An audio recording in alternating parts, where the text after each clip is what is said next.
Chapter 43.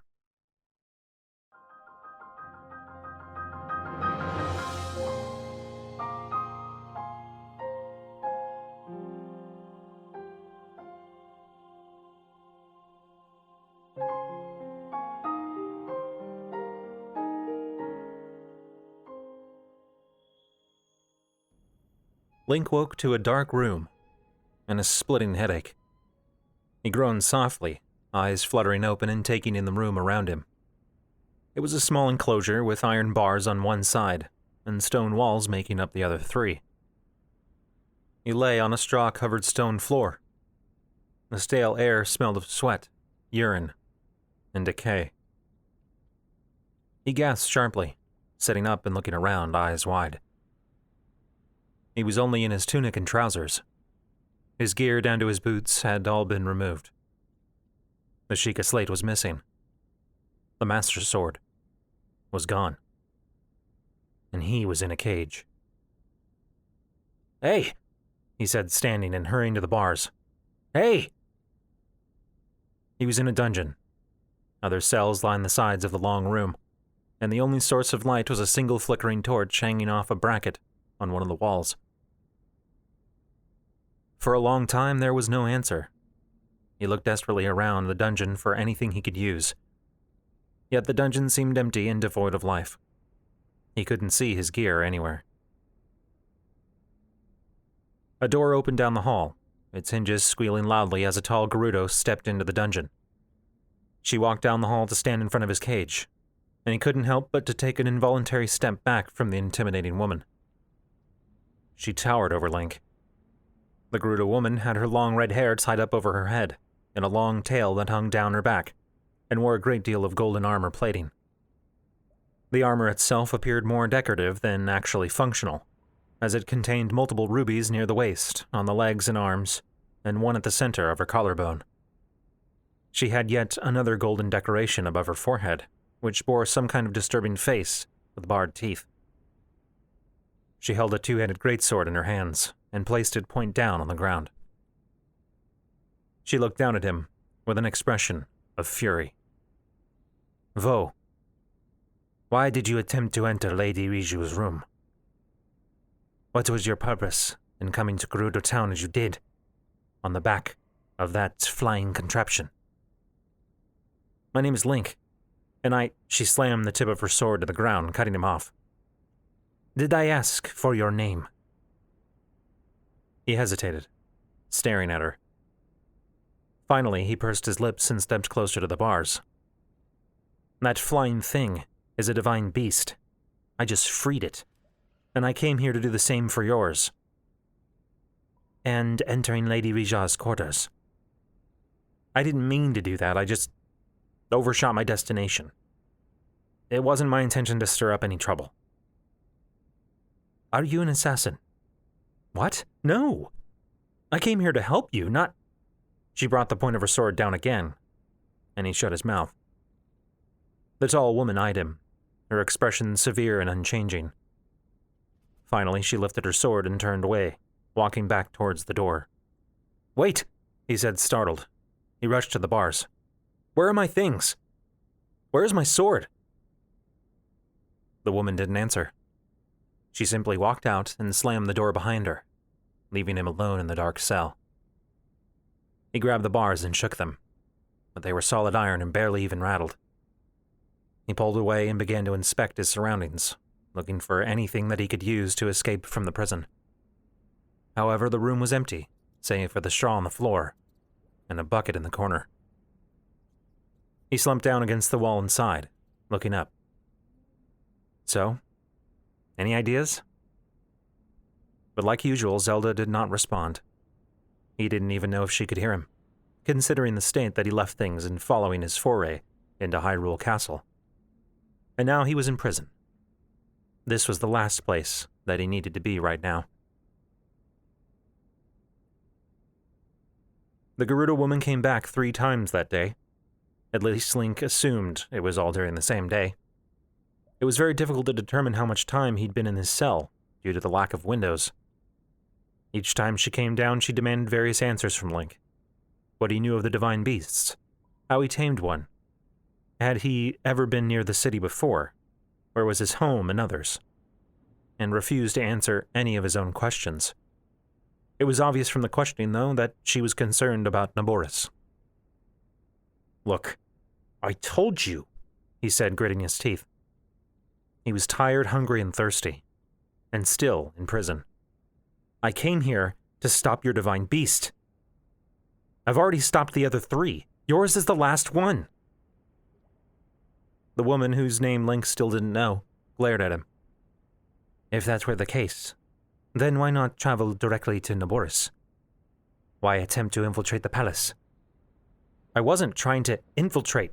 That's not—" He sighed, taking a deep breath. He wouldn't get anywhere arguing with this woman.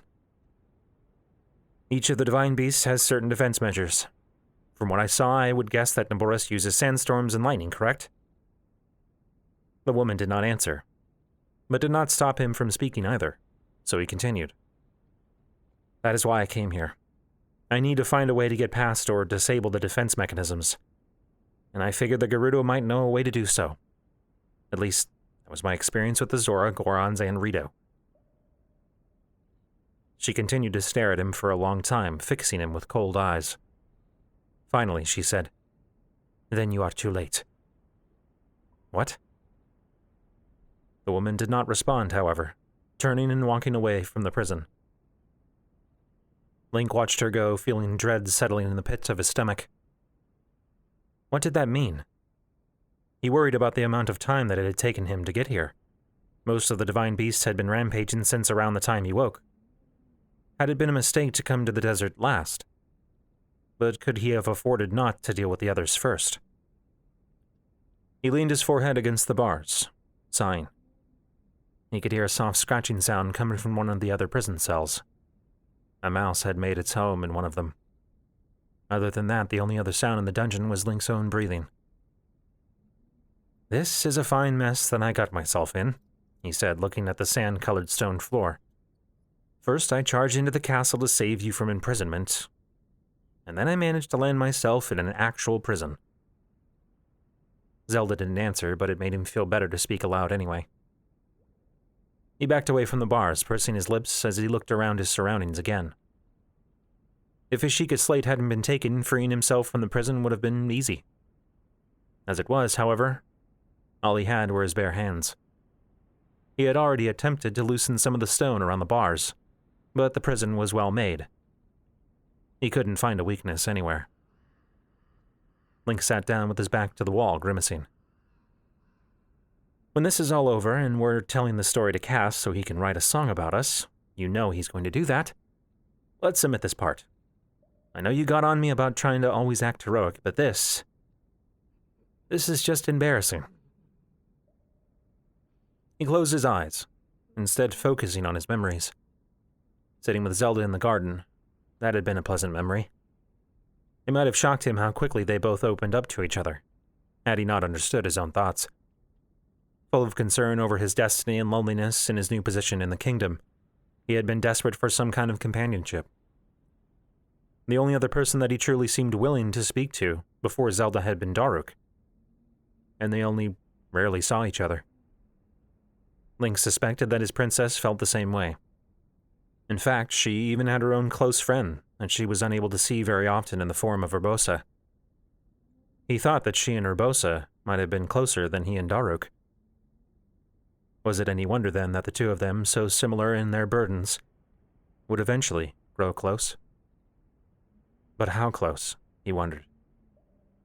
This he did not speak aloud. He wasn't ready to share those thoughts with Zelda. Not until he had more of an understanding of what happened following the Spring of Power. I cared for her, more than I should have, considering my station. The thought warred with a sense of knightly duty that he felt, even now, long after the feelings brought forth by his memory had time to settle. Not that there was a kingdom or a social ranking structure any longer. But there will be, he told himself, after we finish this. What would happen when Ganon was defeated? Cass had asked that very question, even going as far as to suggest that Link could become a leader in the land. He had implied that Link could even be king. The thought alarmed Link, yet Zelda would be queen, would she not? I can't think of this right now. Link looked up at the ceiling. It's pure fantasy. There's no guarantee that the kingdom will ever be reestablished. At least, not immediately. He thought of the Gerudo and their immense pride, the Zora and their lingering mistrust of the Hylians, the Gorons and their seeming obliviousness to the world outside of Death Mountain. Would any of them ally themselves with the royal family again after so long? He grimaced. The thoughts weren't getting him anywhere. If anything, they only made his captivity even worse. He stood and began to stretch his muscles. After a few moments, he began to enter into a series of exercises and katas. He felt some of his worries bleed away as he entered a near meditative state, his body moving largely of its own accord. The cell was small, but it had just enough room for him to fully immerse himself in his movements, as long as he was careful. His arms and legs swept through the air in a variety of motions, both offensive and defensive. Though the majority of his training had been in his weapon of choice, the sword, he had received training in most combat arts, including unarmed fighting. He couldn't actually remember any of the training, though. He had a vague understanding that he had received such training, and his body clearly knew it. Yet the majority of his time spent training was still a blank spot in his memory. Would he ever regain all that he lost? And what of Zelda? When she spoke to him, she indicated that her own mind had been broken by the years spent fighting Ganon. She was clear and lucid each time Link had heard her. Yet those times were so few. Would she be whole again when Ganon was finally defeated? What a pair we make, he said between grunts. He felt sweat beading on his forehead, but kept moving, the motions growing quicker. An amnesiac hero and a princess who's lost her mind. He moved faster, his motions fluid and viperous. An image popped into his head. A circle drawn in the dirt, 2 young men in its center. A fight that ensued. It had been a sparring match. Though the other man was 2 years older than him and seemingly closer to knighthood, Link still won handedly. He always won. The other squires at times hated him for it. Am I so good at fighting because I am destined to defeat Ganon? Or is it the other way around? Was I chosen because of my skill in combat? He didn't have an answer, and it truly didn't matter. He accepted his place in all of this. He was chosen by the Master Sword. Within him rested the spirit of the hero. He was the child of destiny. And he was in a prison. Releasing a furious sound, Link spun and kicked the iron bars of his cell. It hurt his bare foot, but felt good at the same time. Spent, he forced his body to relax, staring at the bars with contempt. Sweaty hair stuck to his forehead. It had finally started to grow out again since his haircut prior to traveling to Gerudo village. It was probably long enough to pull back into a short tail again. At least he'd been able to shave in Kakariko village before coming here, though. His travels to the Lost Woods and back to Kakariko had left him with the same patchy growth on his face that Rivali had teased him for. It would take time for the facial hair to grow back in. Hopefully, he would be out by the time he needed to shave again. Link sighed and leaned his head against the cool bars of the cage. I need to get out of here. The door to the prison slammed open, and he woke, shooting to his feet. How long had he been sleeping? Expecting the same tall Gerudo to appear in front of his cell, he was surprised when he saw 3 new Gerudo step up to the door. One of them held a keyring. Am I being released? He asked, stepping closer. The woman holding the keys did not answer him, but simply reached forward, unlocking the door to his cell. As she opened it, another of the Gerudo entered, holding a length of rope. Your hands, she said in a thick desert accent. Link hesitated, glancing from her to the other 2 Gerudo. Could he make a break for it? He was confident in his ability to fight, but each of them had deadly-looking scimitars at their waists, and he was unarmed. Your hands. The Gerudo woman with the rope took a step closer, looking down at him with a furious expression. Even if he could fight them, There was no telling how many more guards were nearby, and besides, he had no real desire to fight these women. Would he not have responded the same way if someone approached Zelda in that manner? Sighing, Link held his hands out, wrists together, and the Gerudo bound them tightly together. Once satisfied, she walked out of the cage, still holding the length of the rope. She yanked on it, and he stumbled out of the cage into the midst of the women. The Gerudo with the keys slammed the cage door and proceeded past him, and the other two walking towards the door. The other Gerudo holding the rope followed, towing him behind her, and the final woman brought up the rear. They emerged from the prison block into some kind of sparsely decorated building. There were other Gerudo in it and several doors that led into other rooms. He looked around, blinking a little in the bright torchlight. Several of the Gerudo stopped what they were doing to watch him being pulled past. He heard several of them whispering. One of them even called out, "Is it normal for CalebCollinsVO to talk to himself so much?" He didn't respond, but continued to search the room. He found what he was looking for a moment later. His pack. He took a quick inventory of its exterior. His shield was still attached to it. His boots rested on the ground next to it. The Master Sword. Where was the Master Sword? Link stopped walking, yanking on the rope. "Where's my sword?" The Gerudo behind him struck him between the shoulder blades, and he hissed in pain. The woman holding his rope wrenched him forward, nearly causing him to fall. "I can't lose my sword," he said, through gritted teeth. Still, none of them answered. Instead, they led him to a door, which the woman with the keys opened. The sunlight that streamed in was nearly blinding, and he gasped, squeezing his eyes closed against the brilliant glare. After being in the dim light for so long, the desert sun was blinding. Suddenly, he felt the bonds at his wrists cut. Before he could react, however, he was shoved forward, falling onto the hot sand.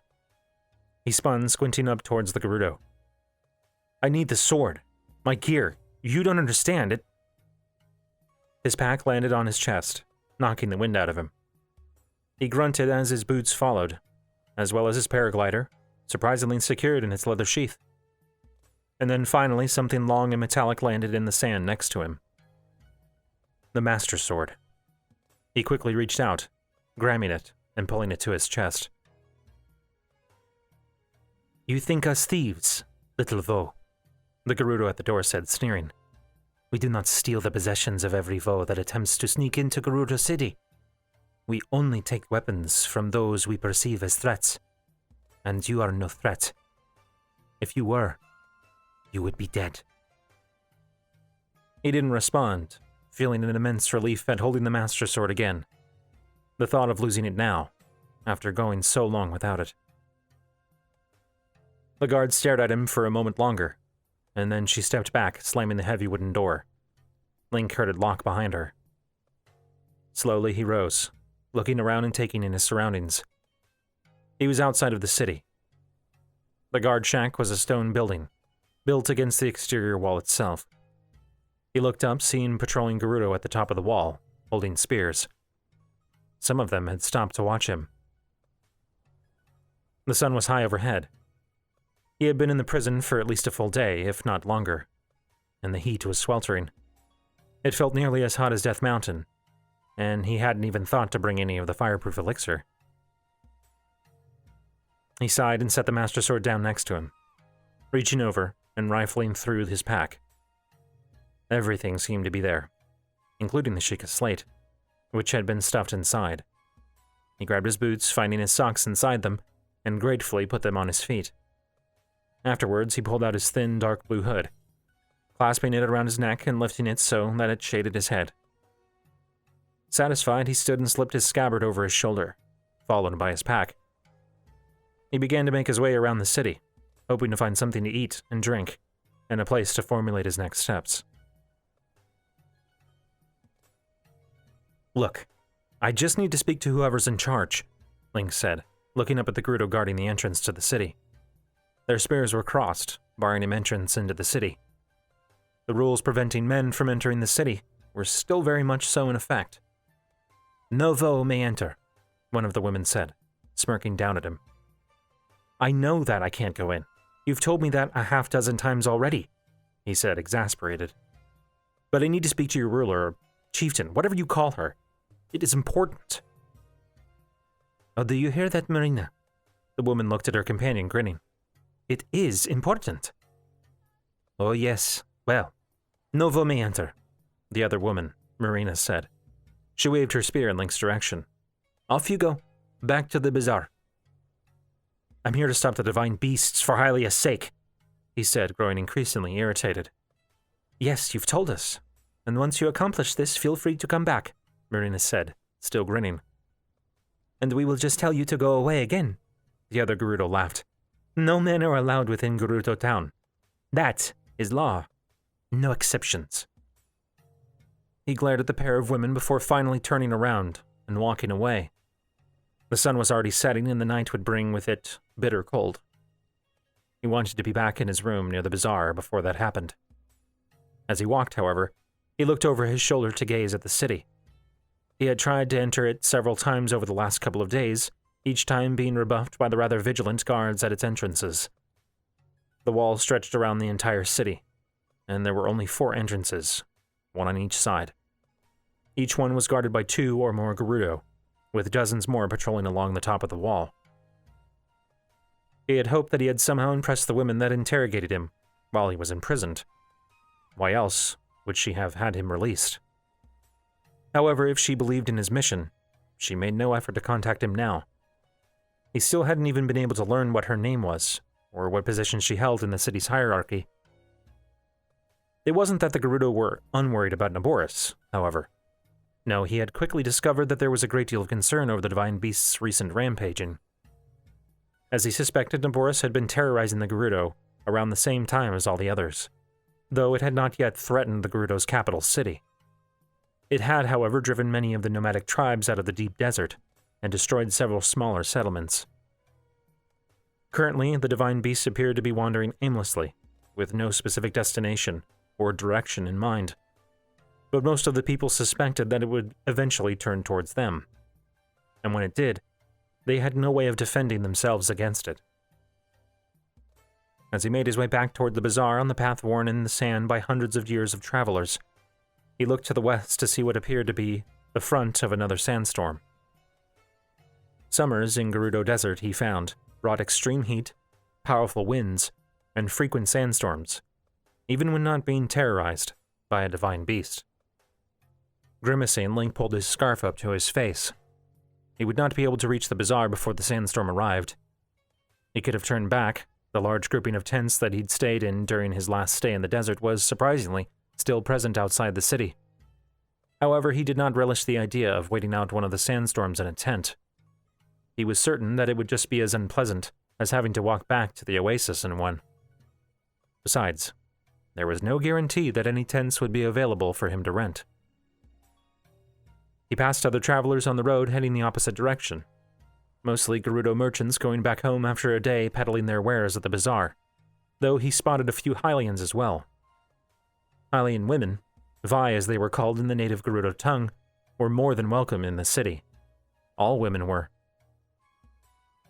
Gerudo Town was, as Link had found out over the last few days, the largest trading city in the country. Despite the dangerous roads through central Hyrule, many of the merchants came to the desert to trade with the Gerudo. While many Gerudo left their homeland during their life, most returned, and as such the people thrived on outside trade.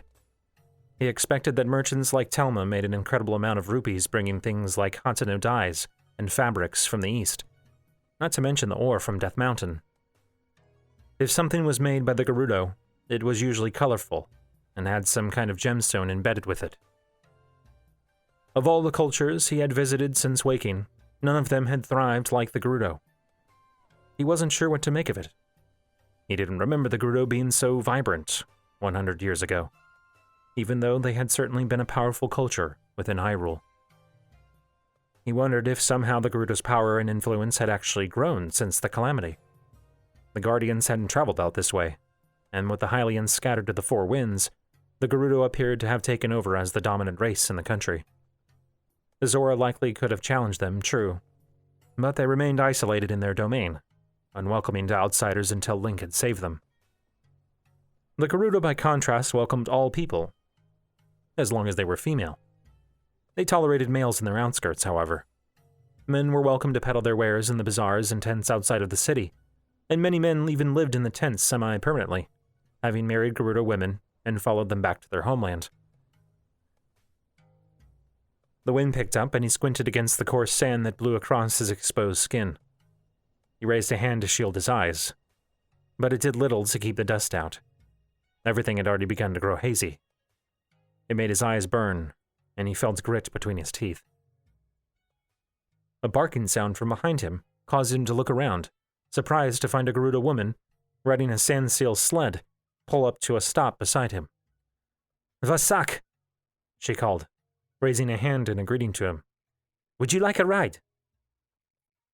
Link eyed the wooden sled, which was shaped like a shallow bowl. A rope attached to the sandseal's harness, attached to one side of the sled, while another rope attached to the sled had been tied around the woman's waist. She held a pair of reins in her hands. He hadn't ridden one of these sleds yet, and hadn't planned on doing so. He had hoped to be able to rent one of the Gerudo stallions, but quickly found out that those were far less common than sandseals, and therefore not available to outsiders, especially Vo. He glanced back towards the oncoming sandstorm. It looked like a nasty one. The one the night before had coated much of his room in dust, and that had even been with the shutters closed. He hadn't yet been unfortunate enough to walk back in one, though. Finally, he stepped towards the Gerudo woman, who thumbed for him to climb onto the sled behind her. Once behind her, he hesitated, looking at her waist. She, like most Gerudo, was much taller than him, with long legs and wide hips.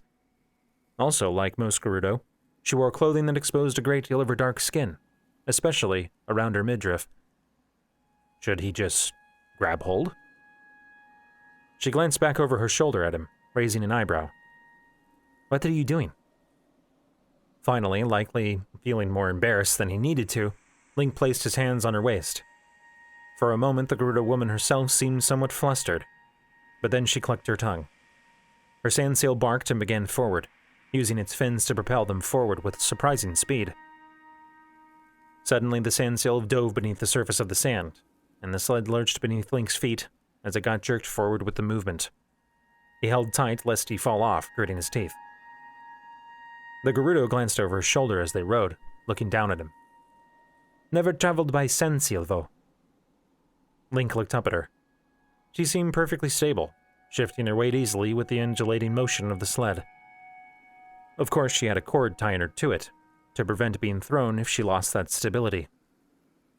"No," he said over the sound of the wooden sled sliding over sand. "I haven't." "It is my first time picking up a Vo," she said, laughing. "Perhaps the ancestors fated this meeting, Link wasn't sure how to respond to that, but the woman didn't appear to expect a response, simply continuing forward towards the distant Karakara Bazaar. They arrived just as the sandstorm did, blocking out the remaining sunlight and reducing the visibility to little more than an arm's length. The Gerudo placed her veil over her mouth, and Link kept his scarf in place as well, though his eyes still stung. She rode her seal to the entrance of the bazaar, and then they both dismounted. The woman unhooked the sled from the seal, though she left its harness on, and then began to pull the sled by its rope. Link followed, squinting against the blowing sand. She set the sled against the side of one of the stone buildings that made up the small community built around the oasis, and stepped up to the door, pausing and looking back at Link. "You're staying at the inn?" she asked, having to speak loudly to be heard over the howling wind. Link nodded, glancing in the inn's direction. He couldn't even see the next building in the line of structures, much less where the inn was. The woman considered for a moment and then opened the door to her home, waving for him to follow. He did as suggested, not looking forward to pressing forward through the storm. The building was a small, squat structure with a single room. In one corner, he could see a small kitchen setup, and in the other, he saw a bed built into a recess in a stone wall. Other than those things, however, he saw a shocking amount of colorful fabrics and garments hanging on various racks throughout the room. The woman sighed, reaching up and pulling one side of her veil down. She walked over to a barrel of water next to her kitchen, dipping a rag that hung off of it in the water and using it to wipe some of the sand from her face. When she finished, she tossed it to Link, who did the same after removing his scarf. "What's your name, little Vo?" the woman asked as she took a piece of flint and began to light her small, open-fronted stove. "Link. Thanks for the ride, Ronson," she said, as sparks managed to catch. She leaned over, breathing into the embers until a small fire grew. "Well, thanks for the ride, Ronson. I didn't realize how bad this storm would be." She stood up, taking a small copper kettle and filling it with water from the barrel, followed by some fragrant tea leaves and other herbs. She set it atop the stove. "It is a bad one. Mama tried to convince me to just stay in the city, but," she shrugged, "I like to work in the evenings." Link glanced around at the colorful fabrics and other tools of her trade, noticing scissors and sewing thread. "Tailor?" "Mm-hmm," she said, walking over to inspect a piece of fabric, running it through her fingers. "I set up down here, since most of the others compete with each other in the city. Less competition in the Bazaar, and I'd get first choice of foreign fabrics." If only Hudson could see this, Link thought, a bemused smile appearing on his lips. "What is that smile?" Ronson asked, frowning at him. "Did I say something funny?" "No, not at all, I was thinking about something else." The woman continued to eye him curiously for a moment. "And what brings a Vo like you to Gerudo town? You're no merchant? Are you one of those who thought to come to our city to find a mate?" Link felt his face flush deeply. "What? No, Do men actually do that?" Ronson raised her eyebrows. "Yes, of course. All the time. I believe they consider us Gerudo to be exotic." "And that actually works?" She shrugged. "Sometimes. I've known a few to choose husbands from such men, but most usually just have their fun with them and send them on their way." Ronson eyed him curiously. "So, if you aren't here for that, then why are you here?" "It's complicated," Link said, looking down at the wet rag quietly for a moment, wondering how much he should say. "I'm here about your divine beast." "Naboris," Ronson said, tilting her head to study him. "And why would it bring a Hylian like you to the desert?" "I'm here to stop it. To tame it." She looked at him in some confusion for a few moments before a look of comprehension passed over her face. She smirked. "Ah, I see now." That wasn't the reaction Link was expecting, to be certain. "What do you mean?" "Your true reason for coming here." Ronson's smirk only grew. "I thought you said you weren't here to look for a mate." "What? How had they gotten back to that subject?" I just told you." "Well, if you're hoping to take me to bed with your tales of heroics, then you should know that I have already decided that will not happen. Mama would have a problem with such a delicate foe such as you." "Delicate? I don't know if..." Link stopped himself, pursing his lips at Ronson's amused expression. "I'm not here to do anything with any Gerudo woman. I'm here to stop Naboris from raging. And then I'm going to use all 4 of them to destroy Calamity Ganon." "Yes, I'm sure that line works quite well on your Hylian Vi," Ronson said. "But if you're hoping to impress some of my sisters, I hope you know that we Gerudo prefer action over words. At least when it comes to heroics. Now, if you are also a poet, well, then there are a few that I know that might be interested." Link opened his mouth and then shut it, trying to formulate his words more carefully. There was no point in getting drawn into a conversation about his appeal to women. He needed to redirect the conversation back on track, or give up entirely. "Look, you saw the flying divine beast the other day, right? I know it caused a stir." "Yes, of course," she said. "I'm not blind." "Well, that was me. I flew on it to get here from Rito Village to the north. I just freed it, as well as the other 2 divine beasts at Death Mountain and Zora's Domain. Naboris is the final beast that must be dealt with." "Then You are the Vo that attempted to infiltrate the palace. I didn't mean to do that, that was an unfortunate accident. Ronson narrowed her eyes shrewdly and considered him for a long time. Finally, she turned and walked over to her kettle, pulling it off the stove and pouring the amber liquid into a pair of porcelain mugs. She walked back and set them down on her small table, before clearing it of some of the sewing implements that lay scattered across it. She nodded to one of the 2 chairs before taking her own seat. Link walked over and sat, taking the mug and lifting it to his lips, though he then hesitated. It had a familiar spicy smell. He recognized that smell and looked down at the tea warily. Fire brew tea? He asked. Of course, she said, taking a long draw on her tea. Link hesitated a moment and then took a careful sip. His lips and tongue immediately burned with the sensation, but it wasn't as bad as it had been with Telma so long ago. He knew what to expect this time. It still nearly sent him into a coughing fit, though he managed to control it. Ronson laughed. Is it too spicy for your delicate tongue? His cheeks grew flushed, and he lifted the mug to his lips again, taking another sip and refusing to show any reaction to the spiciness. He could handle spicy food just fine. He had even cooked up a curry with some Gerudo spices the other night. But this tea was just... Why would anyone want this? Silence fell between them for a time before Ronson spoke again. Naboris has caused a great deal of trouble for us as of late. There is a great concern that she will turn towards the city. Link nodded. That's what I've heard, but that's why I'm here. To prevent it from happening. So what is your plan? He grimaced. I don't know yet.